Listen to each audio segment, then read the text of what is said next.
বিসমিল্লাহির রহমানির রহিম।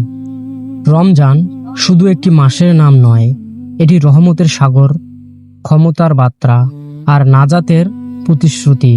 এই মাসের প্রথম 10 দিকে বলা হয় রহমতের 10 দিন। রমজান রহমতের 10 দিন কি? এই প্রশ্নের উত্তর লুকিয়ে আছে আমাদের হৃদয়ে গভীরে, আমাদের কান্না, আমাদের সিজদা, আমাদের গোপন দোয়া। চলুন আজকে জেনে আসি রহমতের 10 দিন কি। রমজান হলো সেই মাস যে মাসে আসমানের দরজা খুলে দেওয়া হয়, রহমত বর্ষিত হয় বৃষ্টির মতো।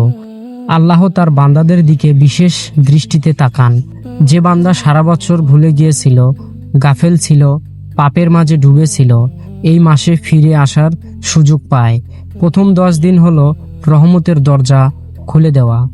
এই 10 দিন আল্লাহ তার বান্দাদের প্রতি অসীম দয়া বর্ষণ করেন। রহমত মানে শুধু ক্ষমা নয়, রহমত মানে ভালোবাসা, নিরাপত্তা, বরকত, শান্তি। যখন আমরা সিয়েরির সময় ঘুম ভেঙে উঠি, চোখ ঘুমে, শরীর ক্লান্ত, কিন্তু তবুও আল্লাহর সন্তুষ্টির জন্য রোজা রাখি, তখন সেই কষ্টর মধ্যে রহমত নেমে আসে।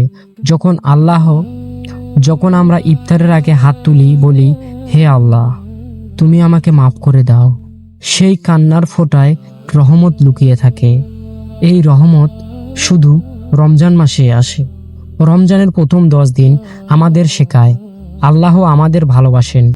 আমরা যতই দূরে যাই, তিনি আমাদের ডাকেন, বলেন, ফিরে আসো আমার দিকে। এই 10 দিন হলো আত্মার শুদ্ধির শুরু, পাপ থেকে তওবা করে হৃদয়কে পরিষ্কার করা।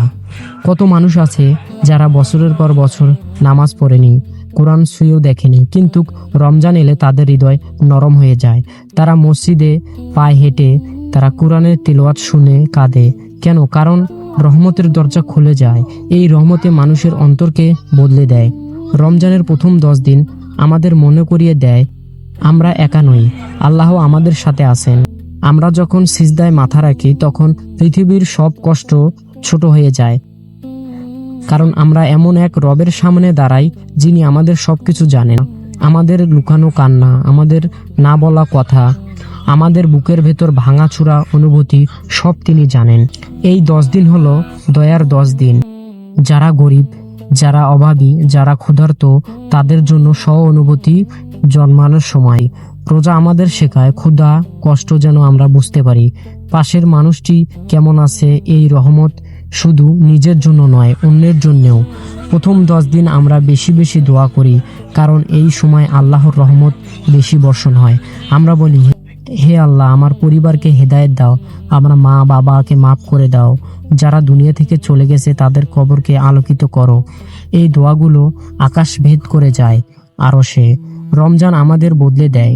যে মানুষ রাগী ছিল সে শান্ত হয়ে যায়, যে মানুষ কৃপণ ছিল সে দানশীল হয়, যে মানুষ গাফেল ছিল সে সচেতন হয়।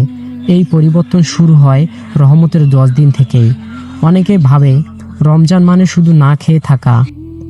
রমজান হলো আত্মাকে খাওয়ানো, রমজান হলো হৃদয়কে পরিষ্কার করা, রমজান হলো আল্লাহর কাছে নিজেকে সঁপে দেওয়া। আর প্রথম 10 দিন হলো সেই যাত্রার সূচনা। যখন মসজিদে তারাবি শব্দ ভেসে আসে, কোরআনের আয়াত বাতাসে মিশে যায়, তখন মনে হয় পুরো পৃথিবী যেন বদলে গেছে। এটি রহমত, এটি শান্তি, এটি রমজানের এত। আমরা অনেকে ভাবি, আমরা এত পাপ করছি, আল্লাহ কি আমাকে মাফ করবেন? হ্যাঁ, করবে, কারণ তিনি পরম দয়ালু। রহমতের 10 দিন আমাদের সেই আত্মবিশ্বাস দেয়, তুমি যত পাপ করো না কেন, দরজা তোমার জন্য খোলা। তুমি খাঁটি নিয়তে আল্লাহর কাছে তওবা করো, আল্লাহ তোমাকে মাফ করে দিবেন। এই 10 দিন আমাদের শেখায় কৃতজ্ঞতা।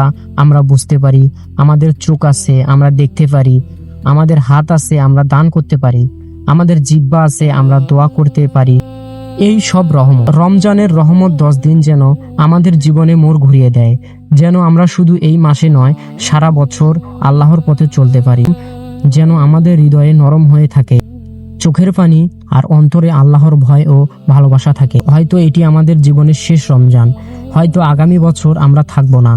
তাই এই 10 রমজানের দিকে অবহেলা না করে প্রতিটি মুহূর্তকে কাজে লাগা উচিত। বেশি বেশি তওবা, বেশি বেশি ইস্তেগফার, বেশি বেশি কোরআন তিলাওয়াত। রমজানের প্রথম 10 দিন আমাদের শেখায় আল্লাহর রহমত সীমাহীন। আমরা শুধু হাত বাড়ালেই সেই রহমত আমাদের জীবনে নেমে আসে। আসুন এই রহমতের 10 দিনকে আমরা বদলে যাওয়ার সুযোগ বানাই। কান্না দিয়ে শুরু করি, দোয়া দিয়ে পথ চলি, আর আল্লাহর ভালোবাসা দিয়ে শেষ করি। রমজানের 10 দিন এটি শুধু একটি সময় নয়, এটি একটি আহ্বান, ফিরে আসার আহ্বান, বদলে যাওয়ার আহ্বান, আল্লাহর কাছে মাথা নত করার আহ্বান। ভিডিওটি ভালো লাগলে লাইক কমেন্ট করবেন, শেয়ার করে পাশে থাকবেন। আমার চ্যানেলটিতে নতুন হলে চ্যানেলটি সাবস্ক্রাইব করে দিয়ে পাশে থাকবেন। ভুল ত্রুটি হলে ক্ষমার দৃষ্টিতে দেখবেন। আল্লাহ হাফেজ।